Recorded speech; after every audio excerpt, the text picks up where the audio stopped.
Olá, irmãos, graça e paz, tudo bem com vocês?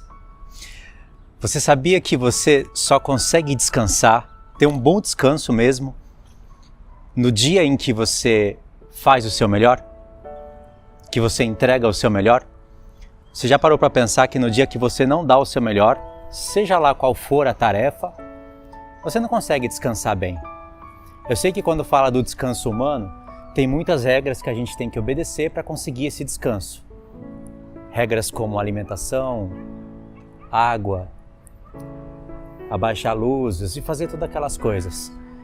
Mas ainda que você se preocupe com a alimentação, se preocupe com a água, se preocupe com a luz, faça tudo direitinho, não coma muito antes de dormir, se você não estiver em paz, não sentir um prazer no seu coração, você não consegue descansar. E semelhantemente aconteceu com o descanso de Deus. Eu já falei isso algumas vezes no canal, eu estou trazendo a palavra aqui para a gente relembrar, acrescentar algumas meditações, porque realmente o plano de Deus, ele é muito bonito. O Senhor também, ele não descansou enquanto ele não fez o seu melhor. E você sabe qual foi a última obra do Senhor, né? Qual foi a última obra que o Senhor fez? Foi o homem ou foi o descanso? A última obra que o Senhor fez foi o homem. E o sétimo dia veio por causa do homem. Veio para dar um descanso. Só que aquele descanso que Deus falava não era um descanso para ele descansar porque ficou cansado. O Senhor é o Todo-Poderoso, ele não se cansa, nem se afadiga, disse o profeta Isaías. Mas ele encontrou prazer na sua alma depois que ele fez todas as obras, no primeiro, no segundo, no terceiro e no quarto dia, aproveitando, já anunciando coisas que haveriam de acontecer, porque no mesmo profeta Deus fala que ele anuncia o fim desde o princípio, e depois vem o quinto e o sexto dia, que profetizava coisas futuras, e o descanso, que profetiza o milênio, onde haverá um descanso na terra. A última obra que o Senhor fez foi o homem, mas você tem que ver a obra completa no homem, lá no sexto dia. O Senhor já criou o homem, criou a mulher, deu testemunho ali, disse para eles dominarem sobre tudo que voa no céu, sobre tudo que se rasteja na terra, sobre tudo que está no mar, ou seja, domine sobre o céu, a terra e o mar. Adão era uma figura de Cristo, Eva era uma figura da igreja, e o Senhor já deu domínio para eles ali em tudo, em Gênesis 1, 26. Deus sabia o que haveria de acontecer, claro, mas tudo que ele fez, ele disse que era bom. E quando fez o homem, ele disse que era muito bom. 7 vezes isso está escrito. E aí, depois que o Senhor fez o homem, aconteceu a queda do homem, mas o Senhor também planejou a redenção do homem e da mulher. E é nesse processo aí que você entende o porquê que Deus descansou. Porque Deus já sabia tudo o que haveria de acontecer. Para começar, ele nem precisava de 6 dias para criar essa terra. Ele poderia criar em um dia só. Se ele dividir os dias, é porque tem coisas que o Senhor quer nos falar. O Senhor não faz nada sem motivo. Tudo que ele faz tem um motivo, e tudo que ele faz para revelar, ele revela aos seus servos. Aqueles 7 dias da criação é um plano. Vindo depois disso, o que nós conhecemos na eternidade. O Senhor sabia que Satanás ia tentar o homem, sabia que o homem iria cair, mostrou que ele não queria que isso acontecesse, mas para ter um homem com poder de escolha, ele tem que ser experimentado tanto no bem como no mal. Se Adão e Eva não caíssem, talvez os seus filhos iriam cair. Porque a árvore do conhecimento do bem e do mal é justamente para provar que o homem tem poder de escolha. Se o homem não tiver uma outra opção, como que ele vai saber que ele obedece a Deus? Como que ele vai saber que ele ama a Deus? Se ele não tem nenhuma outra opção para escolher. Então a árvore do conhecimento do bem e do mal revela isso. E a árvore da vida eterna, que estava no meio do jardim, já era uma provisão do Senhor. Quando o homem caiu, antes mesmo da queda do homem, ele já planejou a maneira como ele fez Adão, a maneira como ele fez Eva, ele já planejou a redenção ali. Antes mesmo da serpente fazer eles caírem. Eles caíram, mas Deus teve compaixão do homem. Ele não destruiu o homem. O pecado afetou o livre-arbítrio do homem. Só que aí a graça de Deus, antes mesmo do pecado, já tinha providenciado, devolveu o livre-arbítrio para o homem. O pecado vem afetando consequentemente, depois da queda de Adão, o livre-arbítrio do homem. Mas a graça de Deus vem logo em seguida afetando consequentemente o pecado. Sempre onde tem pecado vai superabundar a graça de Deus, dando para o homem sempre o poder de escolha, os dois caminhos diante dele. Esse testemunho já está lá em Caim. Deus já colocou o bem e o mal diante de Caim. Então esses testemunhos, recapitulando eles são lindos, porque já revela os desígnios de Deus logo do princípio. O diabo não iria frustrar o plano de Deus, fazendo com que Deus mudasse agora o seu plano e tivesse que ir para um plano B, onde ele tem que remover o poder de escolha, o livre-arbítrio do homem, e agora ele tem que decretar quem que vai para a vida e quem que vai para a morte. Isso não faz o menor sentido, não tem nada a ver com amor e justiça. Mas o Senhor, Ele executou o seu plano.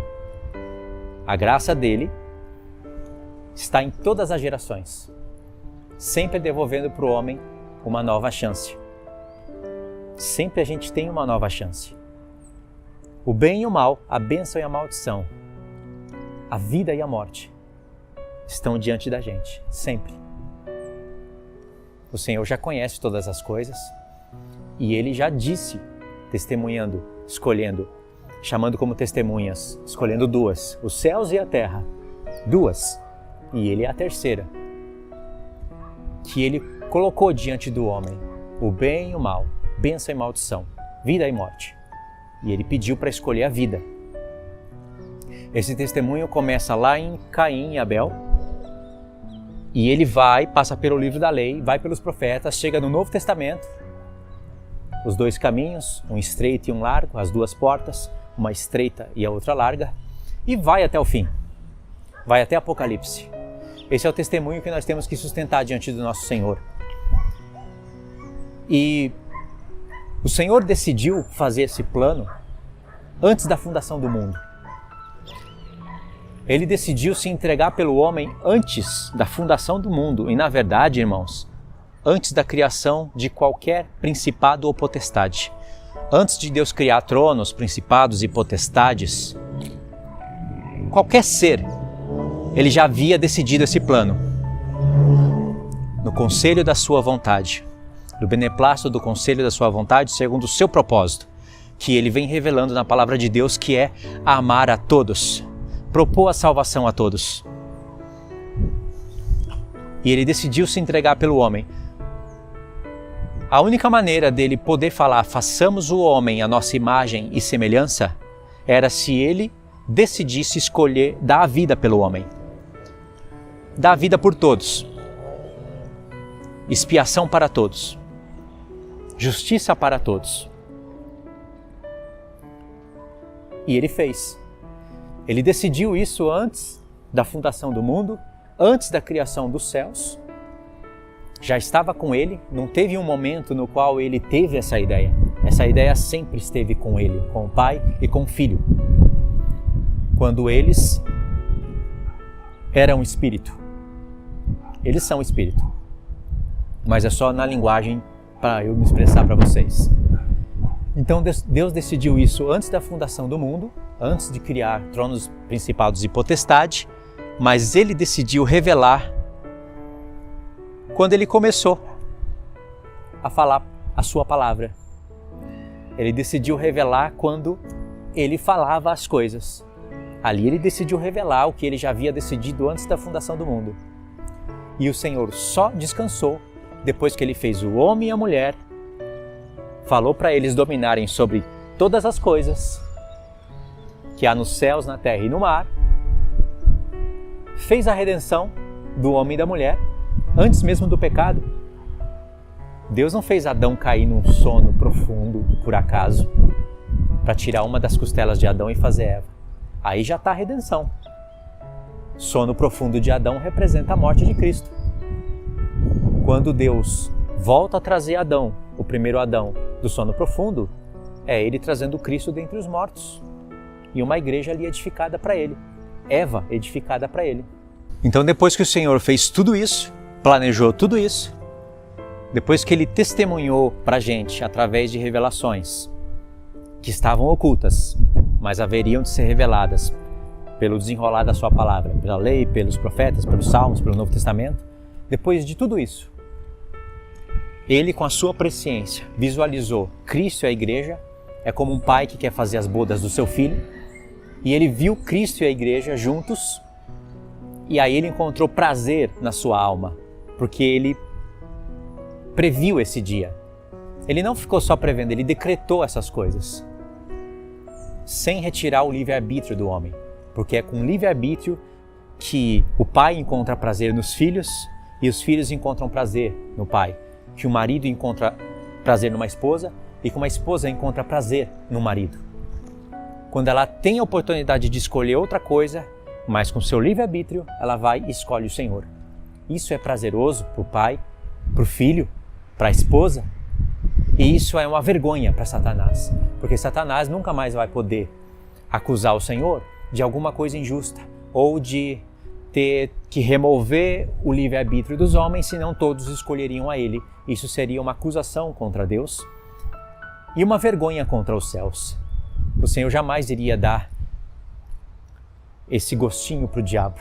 E o diabo, você sabe que ele, segundo o livro de Jó, você sabe que ele tem direito de fazer isso, de acusar pessoas, de propor desafios para Deus. E esses seriam os desafios. Jogar na cara de Deus, esfregar na cara dos céus. Falar, lógico que tem pessoas eleitas com você. Você removeu o poder de escolha delas. Que soberano que, tendo o poder de salvar pessoas com seu poder de escolha, com seu livre-arbítrio, vai e remove. Que soberano é esse que tem que jogar pessoas no lago de fogo antes da fundação do mundo para ter mais glória? Ou seja, todas essas falas, o diabo já não vai poder falar diante do Senhor, diante dos céus, porque o Senhor foi justo. E ele não é só justo, ele também é o justo e o justificador daqueles que praticam o bem. Praticar o bem, está escrito. Isso é lindo. Por isso que o Senhor encontrou prazer. Ele viu o tribunal, presenciou tudo que vai ser julgado. O livro da vida vai ser aberto. O livro das obras vão ser abertos. E cada um vai ser julgado pelas suas obras. Não há injustiça da parte do Senhor. O homem vai ser verdadeiramente responsabilizado pelas obras que comete, porque eles escolheram cometer essas obras. Deus não induziu, Deus não endureceu o coração, Deus não fez ninguém praticar obras más, Deus não criou ninguém desde o início como um vaso de ira. Então cada um verdadeiramente vai ser julgado pelos seus pecados e vão ser responsáveis por isso. E vão ter que dar conta diante do Senhor. Isso é um tribunal justo. Isso é o que deu prazer no coração do Pai. E dá prazer no coração de qualquer pessoa. Porque a gente sabe que o nosso Deus não precisa ser como os outros deuses. Não precisa ser um tirano. Não precisa ser um doente, um esquizofrênico. Não precisa ser um psicopata, um sociopata. Tudo isso que a gente encontra na mensagem calvinista. Nosso Deus não precisa disso. Os homens rejeitam a Ele, Ele continua sendo Deus. E a vontade dele vai ser estabelecida. A vontade dele não é só de salvar.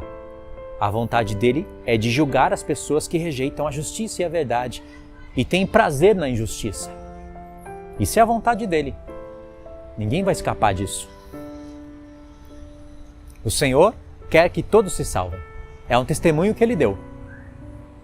Sabendo que nem todos iriam se salvar, porque não iriam escolher a ele, não iriam dar ouvidos à verdade, não iriam amar o Senhor, lutar contra a carne, guardar os seus mandamentos. O Senhor, sabendo disso, criou um julgamento, um tribunal. E o lago de fogo Ninguém vai estar lá porque Deus odiou, simplesmente porque Deus odiou. Eu odeio, vou jogar pessoas lá. Poderia salvar, mas eu vou jogar porque assim mostra a minha glória, a minha soberania. Não. Lago de Fogo foi criado para Satanás e para seus anjos. Para todos aqueles que seguem a vontade do diabo. Então cuidado naquilo que você acredita. Cuidado naquilo que você se esforça para outros acreditarem. Porque todas essas coisas serão julgadas. Enfim, Deus deu o seu melhor como testemunho.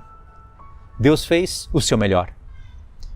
Quando Ele foi entregar alguém a favor do homem, de todos os homens, Ele entregou o que tinha de melhor no céu, o seu próprio Filho. Ele deu as primícias. Nós temos que fazer também a nossa parte. O Filho também vai dar o melhor para o Pai. Como o Pai entregou o melhor lá do céu para resgate da humanidade, deu essa alegria para o Filho, porque o escritor de Hebreus fala que Cristo suportou as contradições, as afrontas por causa da alegria que estava proposta. E isso foi uma alegria para Ele. Como o Pai entregou Ele como primícias, escolheu Ele como primícias, o melhor dos céus, para entregar a resgate dos homens, para dar essa alegria para Ele, como diz Isaías, Ele verá o fruto do seu trabalho, da sua alma, do seu penoso trabalho e ficará satisfeito. E Ele vai justificar muitos e interceder por muitos. Ele também vai entregar o melhor para o Pai, o melhor que Ele fez aqui na terra. Ele já entregou a sua vida como primícias para o Pai.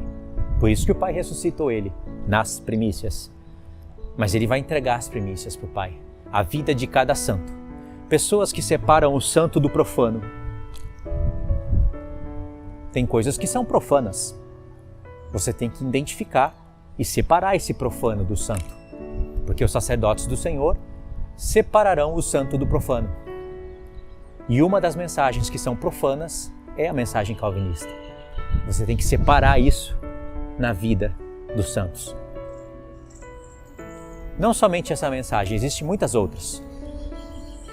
Mas essa é uma profana que quer passar por coisa santa e não é.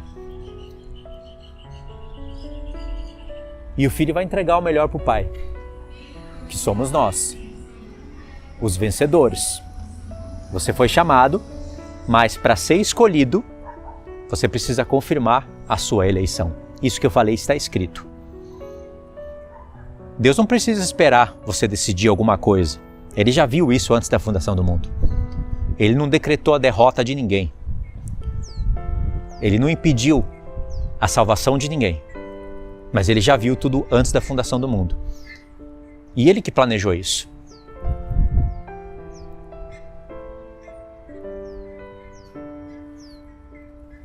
E aí o Pai, dando o seu melhor, vendo tudo isso, encontrou prazer na sua alma e descansou. Isso não é lindo, irmãos? Isso é muito lindo, isso é um testemunho verdadeiro. Isso faz parte de uma sã doutrina e é um bom depósito que o Senhor derramou sobre nós e tem que ser guardado. Eu falei aqui resumidamente as coisas que estão em Gênesis, mas lembrando das palavras dos profetas, porque são os profetas que, inspirados pelo Espírito Santo, colocam luz nas coisas que estavam ocultas no livro da lei. Precisamos do livro da lei por causa disso. Tem coisas ocultas ali que são os profetas que revelam. E tudo que os profetas revelaram e profetizaram, eles falavam a respeito de coisas futuras, a respeito dos santos. Pedro fala isso, que eles investigavam atentamente as coisas que haveriam de recair sobre a igreja. E aí por isso que no Novo Testamento é ministério de revelação, de revelar as palavras que estavam ocultas, reveladas pelos profetas, mas ainda ocultas. Porque os apóstolos precisavam da documentação de todos os profetas para eles terem acesso a toda a revelação. E depois as cartas foram construindo o Novo Testamento. Hoje nós temos o Novo Testamento completo e temos toda a luz que nós precisamos não sendo necessário nem sequer uma página de algum livro para a gente ter algum tipo de instrução. Ainda que você possa escolher um livro para ler, eu escolhi alguns, nada pode ser comparado à Bíblia, a palavra de Deus. Dali vem toda a revelação. Tá bom, irmãos? Então eu queria que você ficasse com essa palavra e meditasse nisso. Faça o seu melhor para o Senhor, porque Ele merece. Você só pode fazer o melhor para Ele porque Ele planejou isso. Ele é aquele que começa a boa obra e acaba a boa obra em você. Mas você vai ter que fazer a sua parte. Vai ter que buscar se santificar, vai ter que buscar conhecimento. E com o seu livre-arbítrio, tomar todas as escolhas que é dever do santo tomar. E a glória sempre vai cair no Filho. Sempre. Ninguém vai se gloriar, porque nós só podemos praticar boas obras, guardar os mandamentos, porque o Espírito Santo está em nós. E o preço para o Espírito Santo habitar em nós foi preço de sangue, porque o Espírito Santo não poderia ser derramado se Jesus não morresse na festa da Páscoa. Então, todos vão se gloriar no Senhor. Tá bom? Então é isso. Queria que vocês refletissem nessa palavra. Falei ela resumida, mas acredito que deu para entender. Fiquem na paz, irmãos. Deus abençoe.